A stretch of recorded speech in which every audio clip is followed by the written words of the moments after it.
But first, here is the BBC's new Director of Arts, John T. Claypole. Many thanks indeed for joining us. Hello, Steve. So help us out with the vision here. I think what Tony Hall said was arts and music to be as important as news.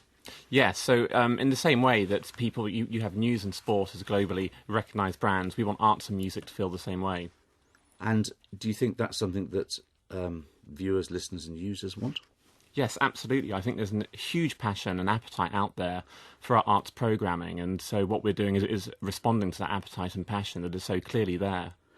Tony Hall also said, one of his lines was, more arts on the BBC than ever before.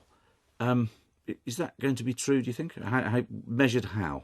Yes, absolutely. I mean, if you think anyway, since BBC Four and the digital channels came along, but then also, the huge online push we're doing, and that was central to what Tony Hall was talking about yesterday, that what we're doing through iPlayer, the extra content around there, and through BBC Arts Online, adding to the extra television resources, it's definitely going to be more than the BBC's done before. Well, people might look back and say, well, once upon a time when there were only two channels, BBC One had Omnibus pretty well every week. BBC One had Omnibus virtually every week. BBC Two had Arena virtually every week. Then there were the proms and lots of other, quite a lot of performance on BBC Two, with the opera, ballet and all of that. Taken as a proportion of the BBC's output, if you like, wouldn't arts have been considerably greater back then than it is now? Or even would be under these plans? Well, you're talking about amounts when you say greater. Well, as a proportion. In other words, you only have two channels, but there's quite a lot of arts on it. Now there are four channels, etc., etc. I'm just trying to get a gauge of this, really, because I think a lot of people's experience of the arts on the BBC is that it's been a sort of gradual process of erosion. There were regular arts channels on both main TV channels. Now they're much more irregular. In other words, I know the world's changed, but a lot of people would say, well, there's a lot less of it now than there was.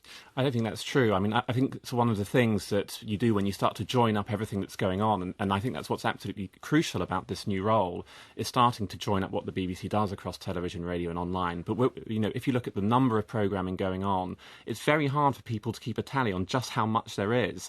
And I find that when people say the BBC doesn't do enough arts programming, or say they don't do enough of a certain type, I can generally pretty quickly point to something that week that would have absolutely met their appetite, but they weren't able to kind of know about. And that's one of the things I'm really keen to do, is join up that vision. What's the budget for BBC Arts now?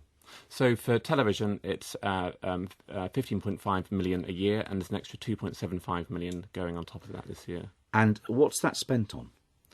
Programming. Okay, all right. Well, for example, so we know about Imagine on BBC One, the Alan Yentop series. Will that be continuing? Yes. And how much of the 15 million does that take? Well, I don't really want to get into a sort of granular breakdown of figures across the board. It's not a cheap series, though, is it? Well, I wouldn't talk about any series as being cheap. It's not a very nice word to well, use. Inexpensive, should I say. No. All right, so I was watching David Dimbleby. I know he did a series about the seven Ages of Britain. Oh, 7 Ages of Britain. Then he did Britain and the Sea. Yeah. As far as I could see, the principal arts component there was that he had a tattoo. Was that arts financed? No, there was lots of other arts in there as well. And but it was arts financed. Yes, it was. Because it's flagged as history and culture, as history on the BBC website. Right, okay. But it's paid for by arts. Right, yes. Lucy Worsley's series, again, mostly history. Are they arts funded? Yes. Yes, I would call them absolutely our art series. I mean, we're just doing the culture of the Hanoverians at the moment with Lucy. So, I mean, the main thing I'm here to talk about today, is what we announced yesterday, and what we're going to be doing over the next year, the next 2 years. Yeah, but I suppose just trying to gauge how difficult your task is going to be. You have an organisation that is, if not, I don't think the BBC's anti-arts. I would say that, but you deal with a whole pile of channel executives and commissioning editors who are audience focused. And in their eyes, arts, traditional, straightforward arts of the sort Tony Hall was talking about yesterday, opera, ballet and all the rest of it, don't tend to do very well. I wonder how you're going to counteract that. It's not the experience I've had of the BBC, Steve. I mean, I find that the controllers and commissioners are incredibly supportive of what we're doing. And, I think when you talk about audience focus, I think that's one of the factors by which the BBC looks to judge itself, but only one. And there are many others as well. So I didn't recognise that description you gave me. Well, I suppose people might say, well, biggest push in a generation and an increase in the budget of 2.5 million doesn't sound like an awful lot from an organisation that takes in 3.6 billion. No, the emphasis here is absolutely on new ways of working, and that's why yesterday we were talking about new ways of working and talking about the importance of joining up and working and streamlining internally, and the importance of partnerships, and that's what we're sort of really keen to stress, that it's not a resources matter what we're doing, and we are living in tough economic times. It's really about the way we're working and how we're working and supporting artists and performers around the country. How are you going to manage to get the BBC to work together? I mean, will you have a budget? Will you have commissioning power?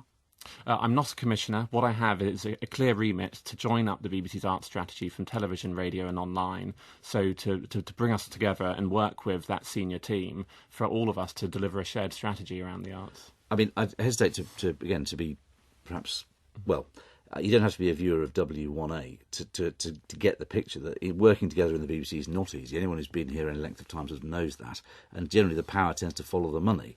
And I suppose I would have, you're a lovely bloke, but I have some concern for you that if you don't have any money of your own, it's going to be quite tough. Wouldn't be too concerned for me, Steve. Genuinely, it's not. You're talking about it as a very difficult place, but I don't find that. I feel incredibly well supported. So you're reasonably confident then that you can counter the ratings-focused culture that the BBC has had and bring the bits together?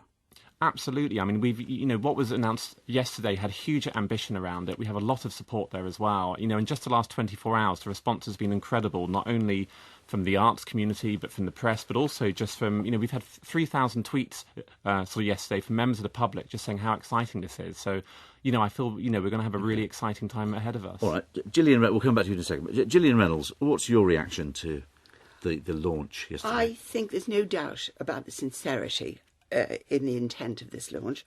I've no doubt that it's strategic and well thought out. After all, there are very highly paid people to work out this strategy. And if we're thinking of charter renewal, you have to think of what does the BBC do more of, what can we make more of. But I find it very strange indeed when the emphasis was on being pan-BBC, and as Jonty just said, working through television and radio and online, that actually there seemed to be very little consciousness of radio. Do you, for instance, Jonty, realise that Hamlet is the afternoon drama on Radio 4 all this week? It's being serialised and very effectively. Do you realise that on radio the arts are covered nightly, weekly, back-to-back, front row to back row, literally? Programme titles. Words and Music on Radio 3 is the biggest stimulus to poetry reading this country has ever known. And the essay running this week, if you haven't heard it, I strongly recommend you listen to Martin Gayford talking about encounters with artists. Can I answer that? No, just hang on a minute. Sorry, hang on 1 minute, because I want to know, because you and Bob Shannon, as head of music, were both direct appointments by the Director General, which of course he has the right to do, but because they were direct appointments, we don't know what your job description is. Now, you had little trouble describing to Steve what your job was, and I'm finding it a bit difficult to understand as well. Were you boarded for the job, as a matter of interest? Well, there's a few things to pick up on. The first thing is that I'm very aware of what's going on sort of radio this week, and the reason why yesterday was so much about digital projects and television projects was we were keen to announce new things which are happening, big new projects. Wouldn't it have been courteous? So that's why, for the same reason... Wouldn't it have been courteous to mention the contribution radio has made to arts production and artists via, for instance, the proms? The contribution to the musical life of this country through the proms is inestimable. Well, we talked a great deal about radio projects coming up. To use your favourite word. We talked a great deal about radio projects coming up, and so I would absolutely recognise that, and I hope that would have come across. But the idea, in the same way we didn't talk about Imagine or the Culture Show once, which are the biggest television strands, we were deliberately talking about new ambitious projects coming up. OK, Peter Bazalgette from Arts Council England, you've talked previously a lot about collaboration. You know the BBC, you worked here for a very long time. Is this the BBC really turning over a new leaf? Are they really now going to be capable of collaborating?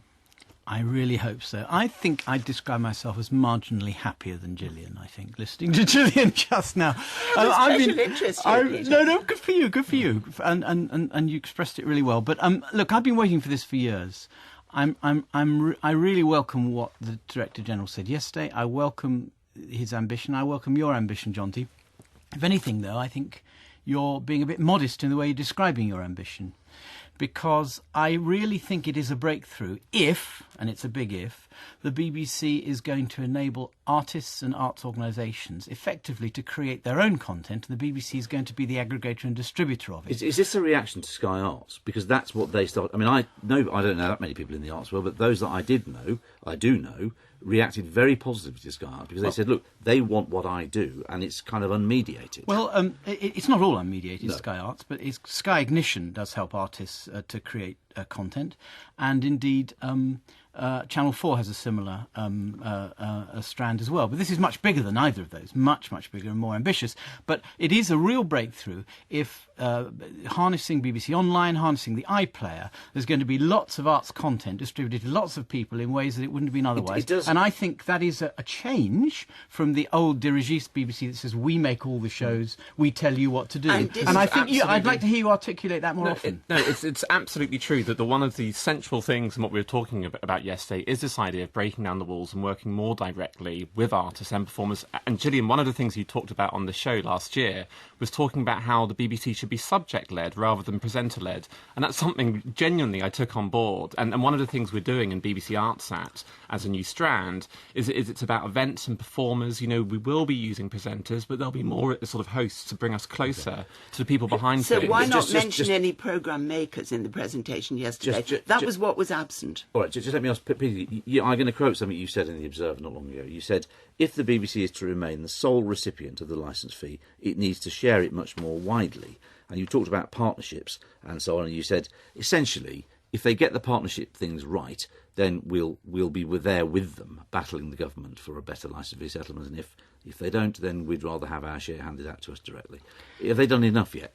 Well, they're on the road. They're on the road to partnership. And I used to work here. I know how bloody arrogant everybody in the BBC has been and can be. And I know genuinely, I think that John T and Tony and other people here, Tony Hall, want to genuinely to work partnership. It's not difficult. It's not easy to change the culture of an organisation, but I think you will. Didn't you make a speech a few years ago preaching exactly this message?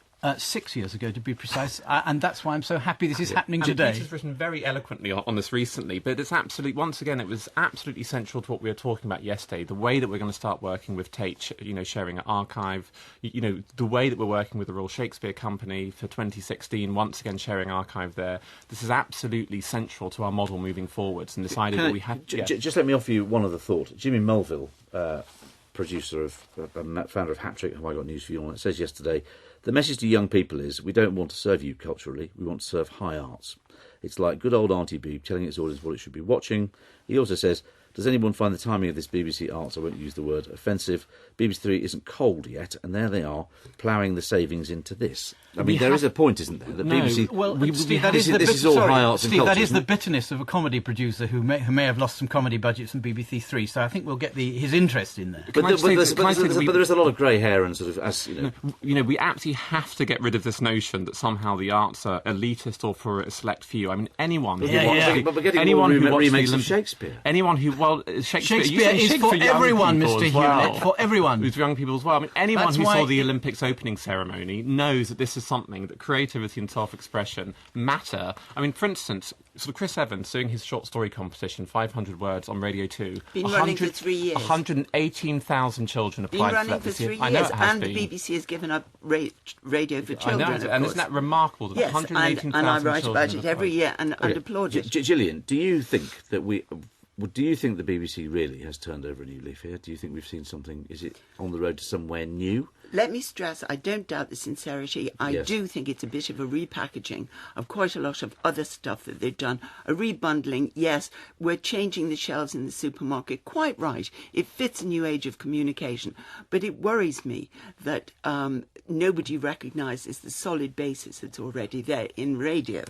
I mean, let me say, there's a couple of tweets we had in just before the show when we put the question out there, what do you think? Alan Williams says, it looks very old school tie, 1950s approach to me. Why not revive the Brains Trust while they're at it? Robin Wiltshire says, more of what 99% of the licensee payers don't want. coupled with the BBC Three decision, he's looking horribly out of touch. Is there an argument here that a lot of this is about politics? It's about the sort of coalition that Tony Hall thinks he needs with people like you, Peter, and the people in your organisation to buttress his licence fee and charter ambitions. Well, let me answer that. The licence fee is 3.6 billion a year. That's 5 times what the Arts Council gets. It's a massive investment in our public culture, and it damn well should include all these arts strands.